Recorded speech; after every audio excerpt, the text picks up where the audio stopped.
So I'm not going to share a screen. I figured that would cause too much trouble, especially because I'm just going to talk. Hopefully it makes sense. And I have 10 minutes. Um, so I'm trying to finish a book. I've been trying to finish it for like 5 years. Some things happened, pandemics. So this, I wanted to talk a little bit about the West African Ebola pandemic, as we can call it that now, I think, and from 2014. And a little bit about, I guess the background for what I'm about to say is that this was a pandemic that I think was ripe for testing a lot of different kinds of ideas. And I won't call this a laboratory because I think it might be overstating the extent to which there was actually a lot of planning involved in some of the work that was done. But one of the things I've been puzzling over and trying to work through is this chapter in the book about pandemic bonds. And the way that I usually start talking about this is in 2017, in November, Jim Kim, who was then the World Bank president, was sitting on a stage at the anthropology meetings with Paul Farmer, and they were having they're both physician anthropologists who work in very poor places, but Jim Kim had somehow become the World Bank president, um, which is also like a very weird thing for an anthropologist who's also a physician, a cultural anthropologist at that, to become the president of a lender, essentially a major lender. And he's speaking about how at the height of the epidemic, so in June, July of 2014, which actually technically isn't the height for the epidemiologists in the room, there was a point at which not enough funding was entering the field. And so Jim Kim, in an uncharacteristic move, offered $400 million for Ebola to be rapidly deployed to the three countries that were involved. So that's Sierra Leone, Liberia, and Guinea. And the idea was, he said it took about 9 days from the 400 for them to vote and send this money over. That was one of the large, sort of the big question here. And so one of the things that he said, and I think was the rationalization for this, for why there had been so much trouble with, or so many problems sending this money over, was that governments were sitting on their hands. These are the words that he used.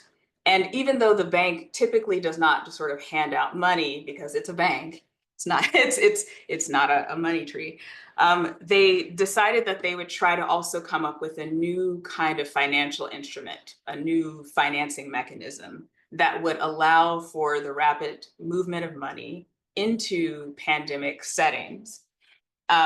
And they would be using as a model catastrophe bonds. Is everyone familiar with catastrophe bonds? You're like, this is different. This is super interesting. I usually when I tell people this story, they're like, what the? They WTF. So one of the things that they decided was the cat bonds. So World Bank had actually been backing a bunch of catastrophe bonds in Turkey, places that are earthquake prone, flood prone, things like that. And so cat bonds are high yield debt instruments that are insurance linked securities. They usually have a short maturity date, and they're used to raise money for insurance companies in the event of a natural disaster. And so the people who tend to invest in these are hedge funds, pension funds. So if you're lucky enough to have a pension, many of you are not, you are seeing that right now with the stock market. Those often, and other institutional investors. And usually what happens is the investor receives interest payment for the life of the bond as long as the event does not happen. So if the earthquake doesn't happen, you get your money back. Let's say I have $100 million, I put in $100 million, I get interest payments every so often, and as long as this earthquake doesn't, or hurricane doesn't pay out. And in fact, at the end of that bond, I get all of that money back. Okay. So you're probably, is everyone following this whole sequence of events? And so if the event occurs, that money triggers and it pays out to, it triggers and it's issued to the insurance companies, which then pay to the places that are insured. So even with this experience, even with World Bank having all of this experience, they were not sure how to transform this particular model, this financial instrument, into something that would work for pandemics. But a lot of reinsurance companies were interested because they were seeing them, they felt like they were losing money because they have to pay all these business disruption policies. They have to pay for death, disability, all of these things. And so the World Bank raised something, they called it the road show. This is a thing that a lot of banks do when they go to try to convince people to invest. And when I say people, I don't mean like you or me, unless any of you have, $1 million lying around.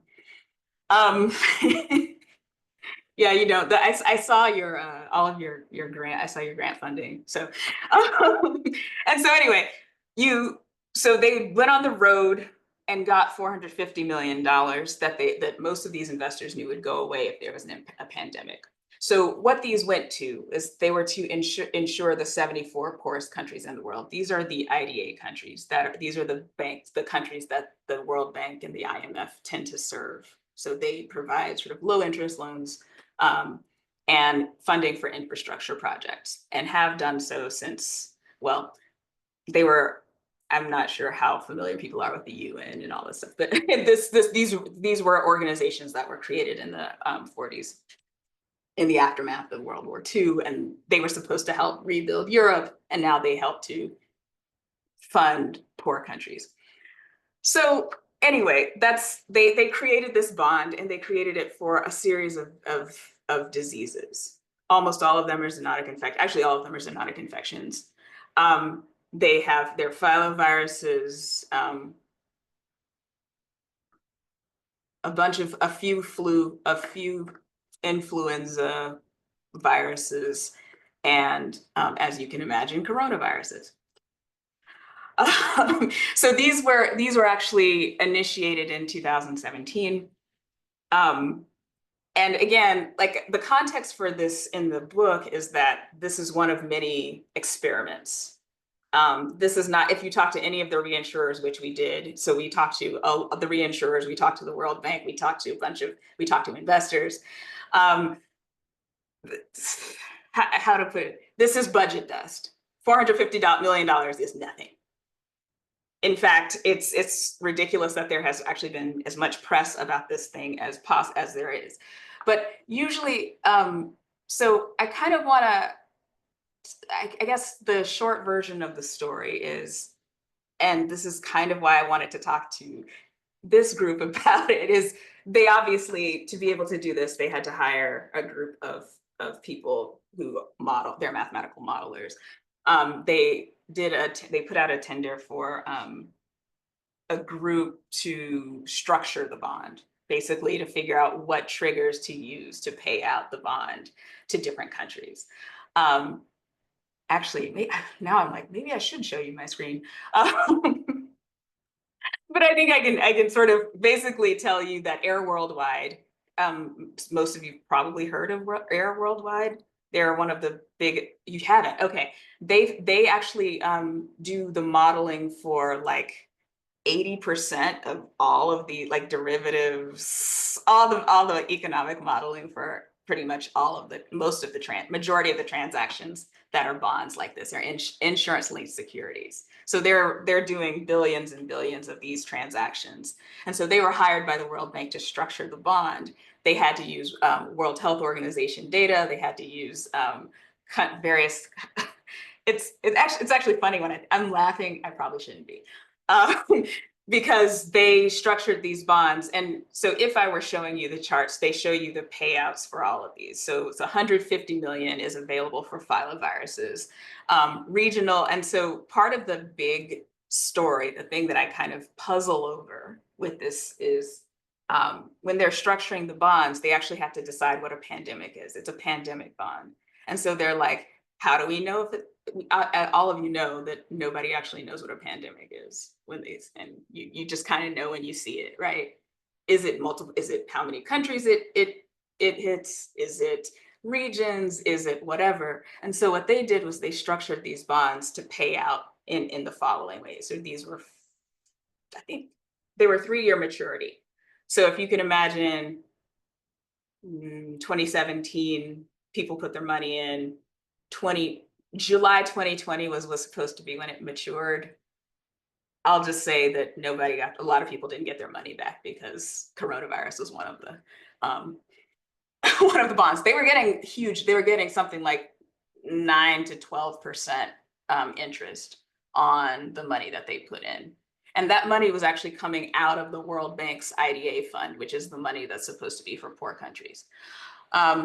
So for 150 million into filoviruses, if you had a regional outbreak, that's an outbreak affecting 2 to 7 countries, 30% of the money would go out if you had 250 confirmed deaths.